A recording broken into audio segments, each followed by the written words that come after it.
அனைவருக்கும் வணக்கம். இன்றைய என்டர்டெயின்மெண்ட் தம்பி பாலிடிக்ஸ்பா, அரசியல். நீ பாட்டுக்கு என்டர்டெயின்மெண்ட் அப்படிங்கிறீங்களா?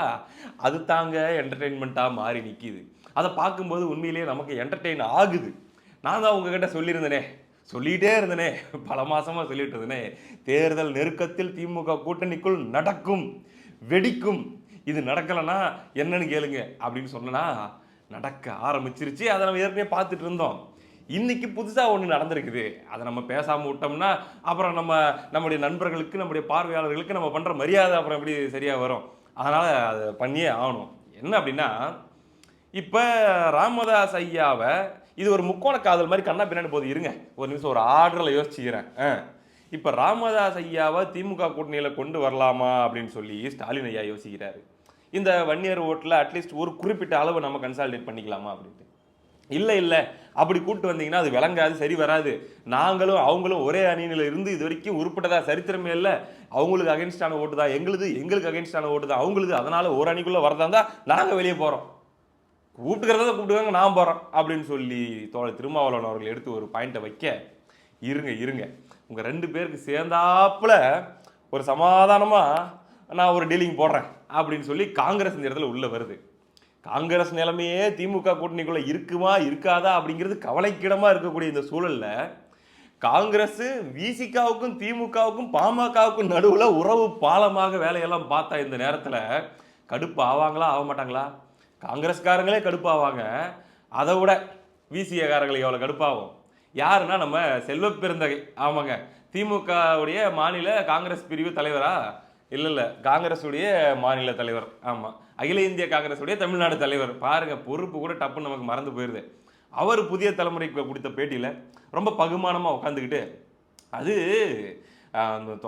திருமாவளவன் அவர்களும் ராமதாஸ் அவர்களும் ஒன்றும் பெரிய எதிரிகள்லாம் கிடையாதுங்க. அவங்க ஒருத்தரை சந்திச்சு மனம் விட்டு பேசிக்கிட்டாங்கன்னா ஒரு அரை மணி நேரம் 1 மணி நேரம் 2 பேரையும் ஒரு ரூம்குள்ளே விட்டுட்டு வெளியே தாப்பால் போட்டு கை கட்டி நம்மலாம் நின்னோம்னா, திமுகவில் இருக்கக்கூடிய ஐயா ஸ்டாலின் அவர்கள், அதுக்கப்புறம் செல்வ பெருந்தகை அவர்கள், இன்னுங்கிற கூட்டணி கட்சிகள், கம்யூனிஸ்டுகள்லாம் வெளியே நம்ம பாட்டுக்கு 1 மணி நேரம் அவங்கள உள்ளே அனுப்பிச்சிட்டு அப்படியே படிக்கட்டுலையோ அல்லது வெளியோ நின்றுட்டு வெயிட் பண்ணிட்டு இருப்போம்.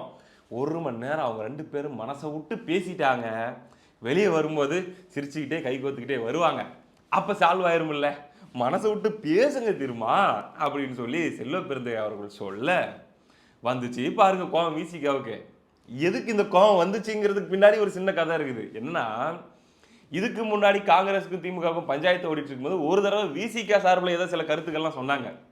அப்போ காங்கிரஸ் தரப்புலேருந்து ஒரு ட்வீட் வந்துச்சு, ஞாபகம் இருக்குதா?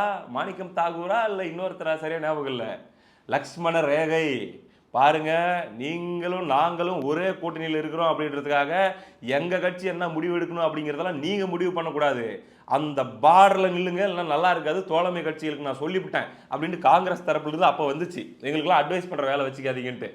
இப்போ காங்கிரஸே விசிகாவுக்கு அட்வைஸ் பண்ணுது, மனசு விட்டு பேசுங்க அப்படின்ட்டு. இதில் கடுப்பான விசிக முதல்ல வந்து விசிகாவுடைய திருப்போரூர் எம்எல்ஏ எஸ் பாலாஜி அவர் ஒரு கடும் கண்டனத்தை தெரிவிச்சிருந்தாரு. இதெல்லாம் பாருங்க, நாங்கள் கொள்கை ரீதியாக ஏற்கனவே முடிவு எடுத்துட்டோம், இந்த மாதிரி எங்களுடைய உட்கட்சி விவகாரங்களில் காங்கிரஸ் தலையிடுறது நல்லா இல்லை, சரியில்லை, பார்த்துக்கங்க அப்படின்னு சொல்ல. இன்னொரு பக்கம் அந்த கூட்டணிக்குள்ள இருந்தே ஒரு கதையை பரப்பி விடுறாங்கன்னு நான் உங்ககிட்ட சொன்னேன்னா, அதாவது ராமதாஸ் ஐயா திமுக கூட்டணிக்குள்ள வரக்கூடாதுன்னு சொல்லி பிடிவாதம் பிடிக்கிறதன் காரணமாக விசிகா என்பது வன்னியர்களுக்கு எதிரான கட்சின்ற மாதிரி திமுகவே ஒரு வேலை பார்க்குது. அதுக்கு பதறி போய் திருமாவளவன் அவர்கள் அறிக்கை விட்டுருந்தாரு. அப்படிலாம் இல்லைங்க, பாமக கூட கூட்டணி வைக்க மாட்டேன்னு தான் நான் சொல்லியிருக்கேன். அது பெரிய ஐயாவாக இருந்தாலும் சரி, இல்லை அன்புமணி அவர்களாக இருந்தாலும் சரி, வன்னியர்களுக்கு எதிரால என்னை திருப்பி விட்டுறாதீங்கயா, கம்முன்னு இருங்கயா அப்படின்னு சொல்லி அவர் ஒரு பக்கம் சொன்னாரா. இப்படி இருக்கக்கூடிய சூழல்ல மறுபடியும் பாலாஜி எஸ் பாலாஜி ஒரு அறிக்கை என்னன்னா, என்னுடைய கருத்தை நான் திரும்ப பெற்றுக்கொள்கிறேன். அது செல்வ பெருந்தகை என்கிட்ட விளக்கம் கொடுத்துட்டாரு, நான் ஃபோன் பண்ணி பேசினேன். ஐயோ அப்படிலாம் இல்லைங்க, நான் ஏதோ ஒரு நல்ல எண்ணத்தின் அடிப்படையில், ஒரு கேர் அடிப்படையில் தான் சொன்னேங்க, நீங்கள் ஒன்றும் தப்பாக நினச்சிக்காதீங்க அப்படின்லாம் என்கிட்ட பேசினதுனால என் கருத்தை நான் திரும்ப பெற்றுக்கிறேன் அப்படின்னு சொன்னார். அப்பா பஞ்சாயத்து முடிஞ்சரா, டே கம்முன்னு இருக்கா. இப்போ திமுக தலைமையோட நிலைமையை நினச்சா தான் நமக்கு ஒரு மாதிரியாக இருக்குது. ஒரு காலத்தில் வாரம் ஏதோ ஒரு காரணம் சொல்லிக்கிட்டு போயிட்டு நாங்கள் மீட் பண்ணுவோம், அறிவாலயத்துலேயோ கோபாலபுரத்துலையோ, சாரி ஐயா ஸ்டாலின் அவர்களுடைய வீட்லேயோ மீட்டிங்கை போட்டுட்டு வெளியே வந்து எங்கள் கூட்டணி உறுதியாக இருக்கிறது, எங்களை அசைக்க முடியாது, எங்களை பிரிக்க முடியாது, இப்படி ஒட்டிகிட்டு இருக்குது அப்படின்லாம் சொல்லி பயங்கரமாக பேசிகிட்டு இருந்தவங்க இன்னைக்கு சும்மா ஆளுக்கு ஒரு பக்கம் குடுமையை பிச்சுக்கிட்டு சண்டை போட்டுட்டு இருக்கிறாங்க. 4.5 வருஷமாக நம்ம தமிழ்நாடு மீடியா எல்லாமே திமுக அப்படின்ற ஒரு கூட்டணி இருக்கிறது, அந்த கூட்டணிக்குள்ள பிரச்சனை இருக்கிறது அப்படிங்கிறத பத்தி யோசிக்காம கண்டுக்காம முழுக்க முழுக்க அண்ணா திமுக உடைக்கிறதா பிரிகிறதா, அவரு என்ன சொன்னாரு இவரு என்ன சொன்னாரு அப்படியா இப்படியான்னு சொல்லி உருட்டு உருட்டு உருட்டுன்னு தேய்ச்சி எடுத்துட்டாங்க. இப்ப அவ ஒரு மாதிரி அப்படியே செட் ஆகி வேலையை ஆரம்பிச்சிட்டாங்க. ஆனா இங்க வெடிக்குது பார்த்தா மீடியா வேலைக்கு வரமாட்டேங்குது, வாயை திறக்க மாட்டேங்குது. இந்த சூழல்ல திமுக எப்பா ஒரு ஓட்டை அடைச்சா இன்னொரு ஓட்டை புடுங்குதே, ஒரு வாயை அடைச்சா இன்னொருத்தனுக்கு ஓப்பன் ஆயிருது, என்னடா பண்றதுன்னு யோசிச்சுட்டு இருக்கிற இந்த கேப்ல பஞ்சாயத்து முடிஞ்சு நினைக்கும் போது வந்தாரு பாருங்க ஒரு சிங்கக்குட்டி. என்ன தம்பி வழக்கமா வன்னி குட்டின்னு தான் சொல்லுவேன், இன்னைக்கு சிங்கக்குட்டி அப்படிங்கிற. செய்யற செயல் சிங்கக்குட்டி மாதிரி இருந்தா பாராட்ட தானே செய்வோம். ஆமா, அவர் கொடுத்துருக்காருங்க புதிய தலைமுறைக்கு ஒரு பேட்டி. வண்டையே கிழிச்சு விட்டாரு. யார? காங்கிரஸ் செல்வ பெருந்தகைய. பாருங்க, அக்கறையா, ரொம்ப அக்கறையா உங்களுக்கு? உங்க அக்கறையெல்லாம் உங்களோட வச்சுக்கோங்க. இப்ப நாங்களும் அக்கறையில் ஒரு அட்வைஸ் பண்ணட்டுமா? நான் பண்றேன். நல்லெண்ணத்தின் அடிப்படையில் பாஜக கூட போய் நீங்க சேரும் கூட்டணி சேர்ந்துருவீங்களா நீங்க? எங்க இப்ப நான் அட்வைஸ் பண்றேன், ராகுல் காந்தி அவர்கள் போயிட்டு நரேந்திர மோடி அவர்களோடு மனம் விட்டு பேச வேண்டும். மனம் விட்டு பேசி அவங்களுக்குள்ள இருக்கக்கூடிய பிரச்சனைகள் எல்லாம் கலைந்து காங்கிரஸும் பாஜகவும் கூட்டணி வச்சுக்கங்க நான் சொன்னா எவ்வளவு எரிச்சலாகும் உங்களுக்கு. அப்ப எங்களை மட்டும் பார்த்தா எப்படியா தெரியுது? வார் நிக்கிற பார்டர்ல நின்னுக்க, நீ உனக்கே 1007 பஞ்சாயத்து போயிட்டு இருக்குது. நீங்க கூட்டணின்னு சொல்லி பிரச்சனை பண்ணிக்கிட்டு ஆட்சியில பங்கு, அதிகாரத்துல பங்கு, 40 சீட்டு, உள்ளாட்சியில 20%, 7 மேயர் பதவி, அமைச்சர்ல 6 பேர் அப்படின்னு கண்ட மேனிக்கு பேசிட்டு இருக்கிறதுனால தான் இன்னும் எங்க கூட பேச்சுவார்த்தை நடத்தாம திமுக உட்காந்துட்டு இருக்குது. எரிச்சல்ல இருக்கிறோம். தேவலாம் வந்து எங்களுக்கு அட்வைஸ் பண்ற வேலை வச்சுக்காது நீ அப்படிங்கிற மாதிரி விசிகாவுடைய டோனுங்க காங்கிரஸ் மேல திரும்புது. அதுல கூடுதல் என்ன சொல்றாரு, கடைசி ஃபைனல் டச் அப்படின்ற மாதிரி ஃபைனல் பஞ்சு என்னது, எங்க தலைவர் வந்து முறையா கட்சி நடத்தி நாங்க 4 எம்எல்ஏ 2 எம்பின்னு இருக்கக்கூடிய ஒரு கட்சியுடைய தலைவர். நீங்க யாருங்க? செல்வ பெருந்தகை. யாரு நீங்க? 4 கட்சி 3 கட்சி மாறி வந்து காங்கிரஸ்ல ஏதோ ஒரு பொறுப்பு வாங்கி உட்காந்துக்கிட்டு எங்களுக்கு நீங்க அட்வைஸ் பண்றீங்களா? அந்த உங்களோட இலவச ஆலோசனையில் உங்களோட ஃப்ரீ அட்வைஸ் எல்லாம் இதோட நிறுத்திக்கங்க அப்படின்ட்டு வன்னி குட்டி போட்டு பொழந்துருச்சு. வடியன் செல்லக்குட்டி அப்படின்னு சொல்லி இதை பார்க்கும்போது உண்மையிலேயே நமக்கு வந்து ஒரு பாராட்டணும் அவரை மனம் விட்டு அப்படின்னு தோணுதுங்க. 3 கட்சி 4 கட்சி போயிட்டு வந்தவர் வந்து ஆலோசனை செய்வதை சொல்வதை அந்த கட்சிக்காரங்களே வந்து நகைப்பார்கள், மக்களும் நகைப்பார்கள். ஆகவே இம்மாதிரியான இலவச ஆலோசனைகளை அவர் நிறுத்திக் கொள்வது நல்லதுன்னு நான் நினைக்கிறேன். சரியா முடிஞ்சாயா, வாயை மூடிட்டீங்களாயா, இதுக்கப்புறம் எல்லாம் செட்டில் ஆயிருந்தானே அப்படின்னும் போதே டக்குன்னு அப்படி ஒரு முடிவுக்கு நீங்களாம் வந்துடாதீங்க தோழர்களே.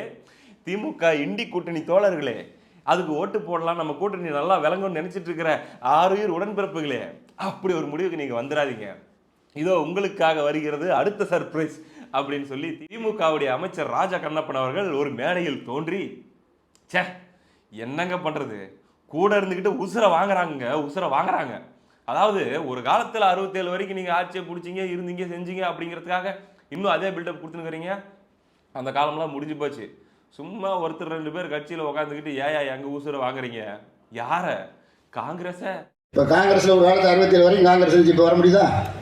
சொன்னா அப்புறம் கோச்சுக்கிறா, கூட்டணி இருக்கா, ஒருத்தர் 2 பேர் இருந்துக்கிட்டு உயிரை வாங்கிட்டு இருப்பாங்க. இருந்து போறா இருந்து நம்ம வேணாம்னு சொல்லல, அது தலைவர் இஷ்டம். சொன்னா கோச்சிப்பாங்க. அதாவது இப்படி எடுத்துக்கலாம், சொன்னா சூடு சொரணை மட்டும் வந்துருது, ரோசம் மட்டும் வந்துருது. என்னத்த பெரிய அலைன்ஸ் பார்ட்னர் நீ? இங்க பாருங்க, நேத்து கூட நான் வந்து செல்வ பெருந்தகையை ஒரு கல்யாண ஃபங்க்ஷன்ல சந்திச்சேங்க. ஏதோ கூட்டணியில் இருக்கிறோம் இந்த கட்சி கூட, இந்த காங்கிரஸ் அப்படிங்கிற கட்சி கூட அப்படிங்கிறதுக்காக கூட நின்று போட்டோ எடுத்துட்டு வர வேண்டியதா இருக்குது. இவெல்லாம் ஒரு டம்மி பேசுங்க அப்படிங்கிற டோன்ல அவர் பாட்டுக்கு பேசிட்டு கலாய்க்கிறாரு மேடையிலேயே. அதாவது இதை விட டீசெண்டா போய் தொலைங்க, வெளியே போய் தொலைங்க அப்படின்னு சொல்லாத குறையா திமுக ராஜா கண்ணப்பன் அவர்களை வைத்து சொல்லிவிட்டது. அவரை வச்சு நேற்று கூட நான் செல்வ பிறந்தே ஒரு கல்யாணத்தில் மெட்ராஸில் அட்டன் பண்ணி தான் வந்து என்ன செய்யுது, கூட்டணி வர்றாரு, இன்னும் ஃபோட்டோ போஸ்ட் கொடுத்துறோம் போய் நினைக்கிறேன். அது வேறு விஷயம். அது மட்டும் இல்லை, அவர் என்ன ஸ்டேட்மெண்ட் கொடுத்துருக்காரு அப்படின்றத செய்தி வடிவிலும் நாம் பார்க்க வேண்டும். அதில் எந்த காலத்திலும் கூட்டணி ஆட்சி கிடையாது, 100 இடங்களில் வென்று. கலைஞர் முதல்வராக இருந்தாரே, ஆட்சியில் பங்கு கொடுத்தாரா? 150 இடங்களில் திமுக ஜெயிக்கும் போது எப்படி கொடுக்கும்? 2026 150 இடத்துல திமுக உதயசூரியனே ஜெயிக்கும்னு அவங்க நினைச்சிட்டு இருக்காங்க, ரைட்டு? அப்படி இருக்கும்போது எப்படிங்க கொடுக்கும்? நீங்க என்ன வேணுங்கிறத கேளுங்க. அதாவது நம்ம தோழ திருமாவளவன் சொல்லுவார்ல, கை கட்டி நிற்க வேண்டும், குனிந்து நிற்க வேண்டும், அந்த பொசிஷன்ல நின்று என்ன வேணும் அப்படிங்கிறத நீங்க கேளுங்க, நாங்க செய்து தருகிறோம். நாங்களா பார்த்து அப்படிங்கிற மாதிரி நாங்கள் பண்ணி விடுறோம். அவ்வளவுதான், அந்த லிமிட்ல நின்னுக்கணும். அதை விட்டுட்டு எந்த காலத்திலும் கூட்டணி ஆட்சி என்பது கிடையாது. என்னமோ சும்மா திமுகவெல்லாம் நீங்க வந்து இதுக்கு மேல நீங்க ஆட்டி படிச்சிடலாம் நினைக்கிறீங்களா அப்படின்ட்டு ராஜகண்ணப்பன் அவர்கள் ராஜநாகம் போல படம் எடுத்து காங்கிரஸை குத்துகிறார். இப்படி இருக்கக்கூடிய இந்த சூழ்நிலையிலே இதோடு முடிந்து விட்டதா அப்படின்னா இல்ல, ஒய்யால இன்னையோட நீ க்ளோஸ்ல அப்படின்னு சொல்லி இன்னொரு கேரக்டர் உள்ள வருது. அது என்ன கேரக்டர்டா அப்படின்னா அதிமுக. எத்தனை நாளையா எங்களை பாடுபடுத்துனீங்க? எங்க கட்சியில பிரச்சனை, கூட்டணியில பிரச்சனை, உள்கட்சி மோதல், 2 தலைமை 3 தலைமை, ஆஹா ஓஹோ எத்தனை பிரச்சனை. இது எங்க டைம். இப்ப நாங்க உங்களுக்கு கொளுத்தி போடுவோம்டா, இப்ப நாங்க இதை பார்த்து கொண்டாடுவோம். எஸ்ஜே சூர்யா ரசிப்பார்ல, அப்படியே காதுல வச்சுக்கிட்டு மற்றவங்க கதறத அப்படி நாங்க ரசிப்போம் அப்படின்னு சொல்லி அதிமுக இந்த இடத்துல என்ட்ரி கொடுத்து, அங்க பாருங்க இவர் நம்ம அதிமுக இன்பதுரை அவர் அட்வொகேட், காங்கிரஸ் தானா வெளியே போட்டுன்னு சொல்லி திமுக நினைக்குதுங்க. அதனாலதான் மானக்கேடா இப்படிலாம் வந்து ராஜகண்ணப்பன் மாதிரி ஆளுங்களை வச்சு பேசுறாங்க. கருமம் போன்னு சொன்னாலும் போய் தொலைய மாட்டேங்கிறாங்க. அதுல சரி கொடுக்கறத வாங்கிட்டு இருன்னு சொன்னாலும் இருக்க மாட்டேங்கிறாங்க. கச்ச கச்ச கச்ச கச்சன்னு பிரச்சனை கொடுத்துட்டு இருக்காங்க. அதனால காங்கிரஸ் கட்சியை திமுக வேஸ்ட் லக்கேஜ் என்று முடிவு செய்து விட்டது. இல்லைன்னா காங்கிரஸை விமர்சிப்பது போன்ற பராசக்தி திரைப்படத்தை திமுக எடுத்து வெளியிடுமா?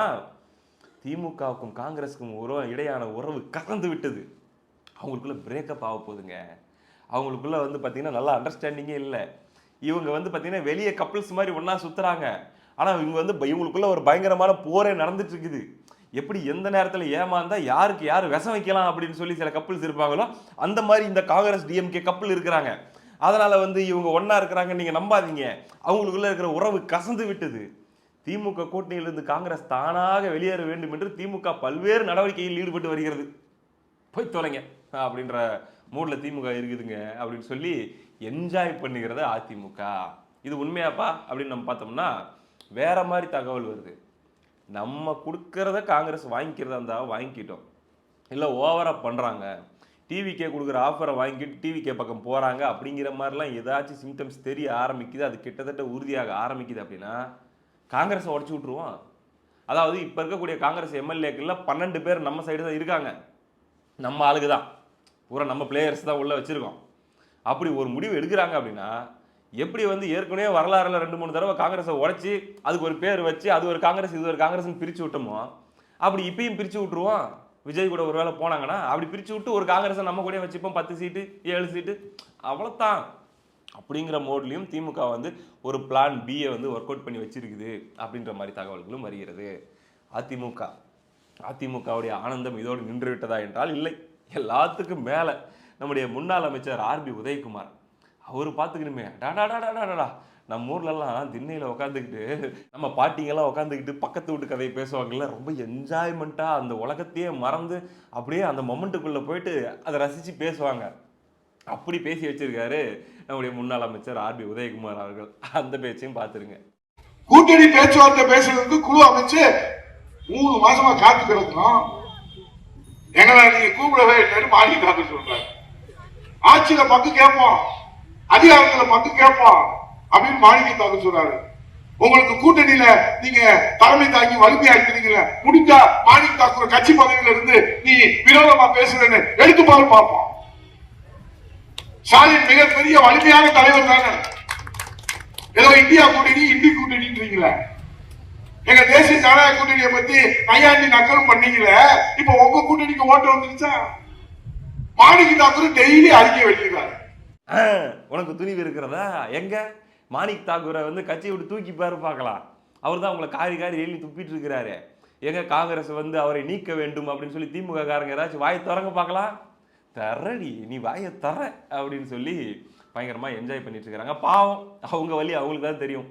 5 வருஷம் கூட இல்லைங்க, 2017 ஆரம்பிச்சது, கிட்டத்தட்ட 10 வருஷமா அதிமுகவுடைய ஒற்றுமையை பத்தி படாது பாடுபடுத்தின திமுக ஊடகங்கள்லாம் வச்சுக்கிட்டு பண்ணதுக்கு இந்த 60 நாளா வச்சு செய்கிறாங்கயே அவங்க கூட்டணி கட்சிகளே அப்படின்ற சந்தோஷத்துல அதிமுக கலாய்த்து கொண்டிருக்கிறது. ரொம்ப ரொம்ப பார்க்கறதுக்கு இது ஜாலியாக இருக்கிறது. அடுத்து என்ன நடக்கும் அப்படிங்கிறத பொறுத்திருந்து பார்ப்போம். அடுத்த வீடியோவில் சந்திப்போம். நன்றி.